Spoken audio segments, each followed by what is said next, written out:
One of the things about summer vacation is travel. And travel is, it's great and it's fun, but it's not simple with kids, especially if you have really little ones. And Michelle, I'm going to start with you on this because I know that you just came back from a mega driving trip with your kids. Tell us about how you prepared and your one favorite thing. I know there's probably a lot, but at least let's everybody give their favorite travel tip with kids.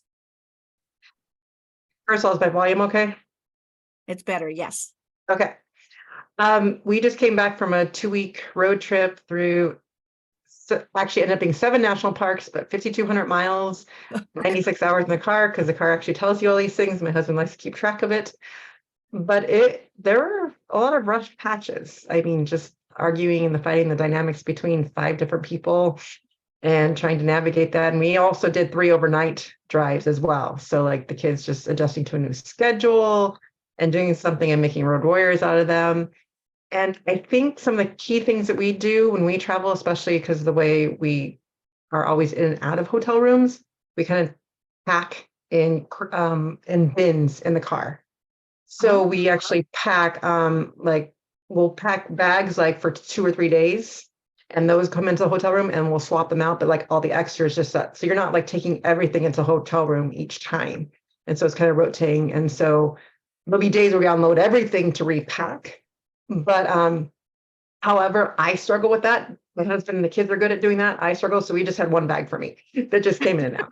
So go with what works for you. But for the kids, it was really easy, like having them pick and choose. And number one thing to recommend is giving them packing lists and making them do it. Stop doing everything yourselves, moms. They can take a list. You can just say 4 pairs of jeans, 4 pairs of socks, or how many you need. We always just make a list, send it to them. They put it in a laundry basket. We double check it, which, it takes 10 to 15 minutes with each kid. You miss some underwear, you miss this, go run upstairs, go grab that, and just stop doing everything yourself. That's my biggest tip of advice for like the pre-stuff. Like we always do these things and we're like, we have to do it all. Understand when they're babies and stuff, but as soon as they can start, my youngest is 7. She can pack it all by herself now. With the list and double checking it. But like we've been doing that since she was really little too. So it's just starting them off small. And we need to stop saying we have to do everything and let them be in charge of their clothes and let them learn from some of the mistakes. There've been a time my daughter forgot pants. One daughter forgot one shoe, brought the other one. They start to learn these things and they figure it out. But it's those natural consequences where we can't just do everything for them. So that's the pre-packing. And as you said, one of the things to bring for the kids, and again, to help them keep off the screens. My son doesn't like as much. It's harder for him because he struggles in the car. But for the girls, we have what I call an activity pack.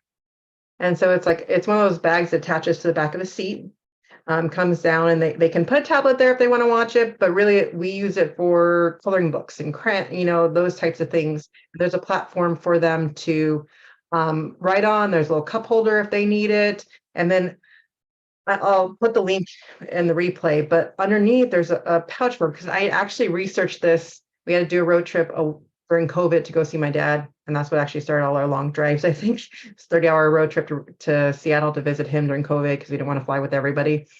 And that's why I bought these for and really researched it because I wanted them to be able to do something besides just watch TV or just complain about everything. And so my girls will be back there coloring and stuff. And I print out a whole bunch of activity bags. You know what? I made those bags once. They just go straight to the basement when they're done for the trip. And then they get to bring them back out right before the trip, see if there's some other books or something they want in there. But a lot of stuff is just not done. So it's not like you're redoing it every single time. I don't even touch them anymore. I did them that one time and the girls are in charge of them now. And so it's finding those things that you can do as a mom to be hands off on it. Now, in terms of all the arguing takes place, one thing that I did do beforehand, which was not arguing, probably because I did do it prehand, not that other things didn't arise, was we'd have a DVD player in the car. And they do like to watch movies together. I know some people have individual things or stuff, but for us, this was just me thinking what problems do they fight over? And they always fought over which movie they're going to watch and when. So what I did as we were packing was we brought all the DVDs in the house and we just had each kid take turns picking the movies in the order they'd be watched. So each one got a turn. And so they just went in the car in that order because I was just trying to problem solve what are some of the biggest things they fight about. So honestly, you guys had heard how many hours were in the car. They only ended up watching 3 movies that entire Oh, time. wow. They 96 knew which movies hours. were coming or what, but they didn't really fight over it.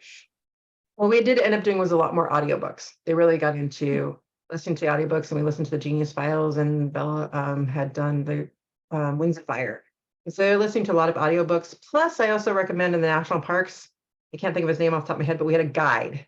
So he goes along with your GPS, and he would tell you about the next stops, where to stop, where good things to do. And we had him for almost all the different national parks we were, except for Sequoia.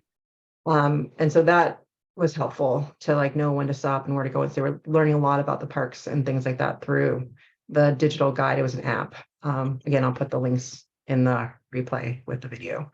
So I can't remember off the top of my head. No, But that's interesting. it's more just those pre-planning and when episodes do come up, because I will give you one of the really worst examples that happened on the trip. This is probably the worst of them all. Not that they didn't happen a lot, but my daughter, this last day, the youngest, was just really, really tired. And we were done river rafting, and she had a really good time for the most part, but she got really cold and just kind of got into that anxious mode. And she's in that defiant mode where as soon as you say you have to do something, nope, not going to do it. But that turns into a 45-minute tantrum. And so my husband started, ran to the bathroom, and then at one point he was carrying her over her shoulder to put him into the changing room. And I tried to take her with me into the girls' changing room, wouldn't change.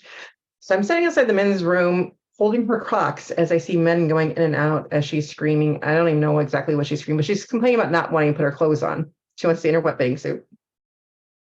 And some of the men to me were like, one of the guys came by, he's like, where do we want them be? And you could just hear that screaming and that stuff. And I think that my husband got really upset and was really angry. And so it's like, at least I was outside and I can did my best to keep my composure and calm and just kept breathing so that I knew it was going to be my turn next to try to take the next step. And I think it's being proactive in that. There is one time where I did walk out of the restaurant because I was annoyed with what my husband said, but that was the only time I did that.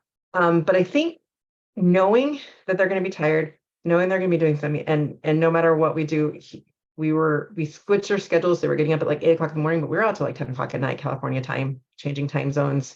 For us, that's 2-hour difference, and just doing the most out of every park. And you think they're doing really well, and then they hit that witching hour. And it's almost just knowing it's going to come. And you almost have to brace yourself because it's like we put ourselves in that situation because we kicked them out. We could have brought them back sooner. We could have made those plans, but they're having so much fun doing all those things. And that seems to happen a lot on vacation because you're like, they're doing so well. And you're like, okay. And then you realize, well, you still have another hour to the next hotel, or you still have this. And all of a sudden that's when the meltdowns start because they're just so exhausted. And it's what do you do in those situations? And so it's thinking that ahead. And for us, my husband just wants to keep going. So it was me knowing that I'm going to have to deal with that no matter what, because it just didn't seem to quite work out that we'd get there in time.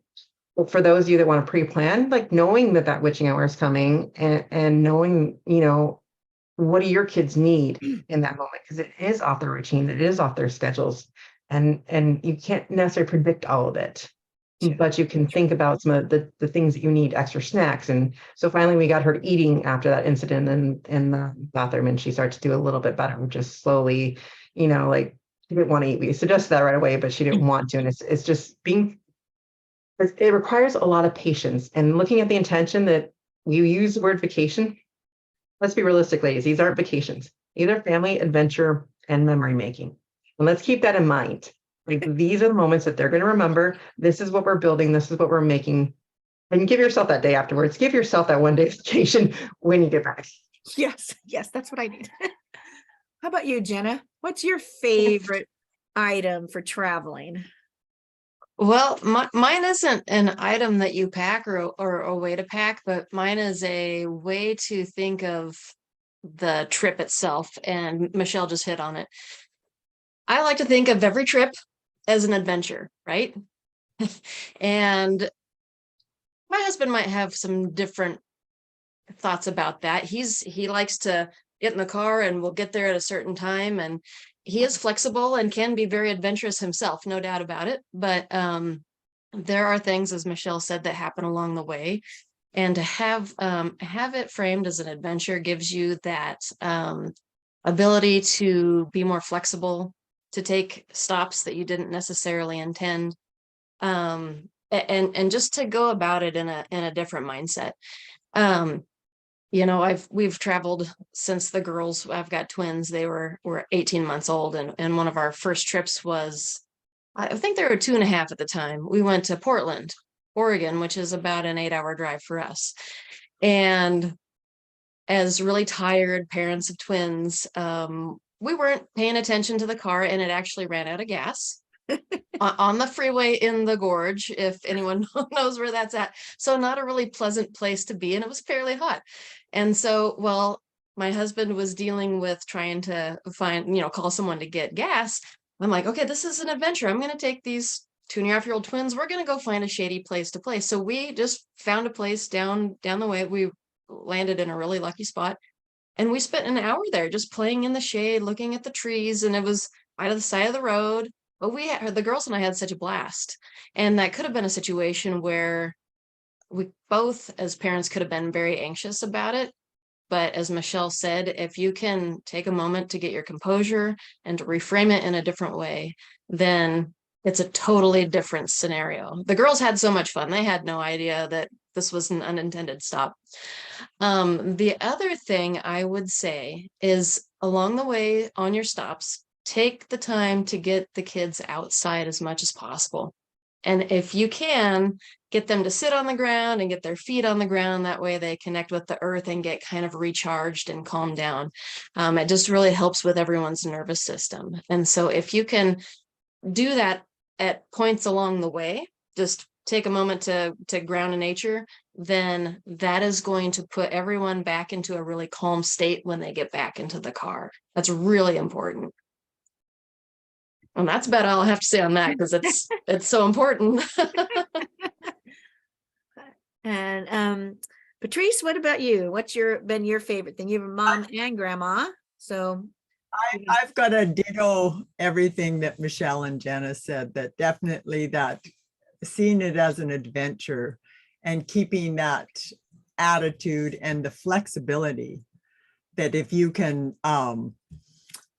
so you're not always rushing. You do not want to be rushing. This is supposed to be a vacation and a chance to explore. Like I remember our family vacations, we would stop at it if there was any lookout points, or if there is a nice park, or we would stop, and it was never about rushing. Like there was a few times we would have like a final destination for the day that we kind of wanted to go to, but it like, as long as we could get to a campground, we traveled with a tent trailer. And so that we just needed to have a campground. That's all we needed. And that would be the place that we would stop. So if we got delayed, then you would just pick a closer campground. And with that, having it be an adventure and taking that time to explore, and it's a really good time to model curiosity with your kids.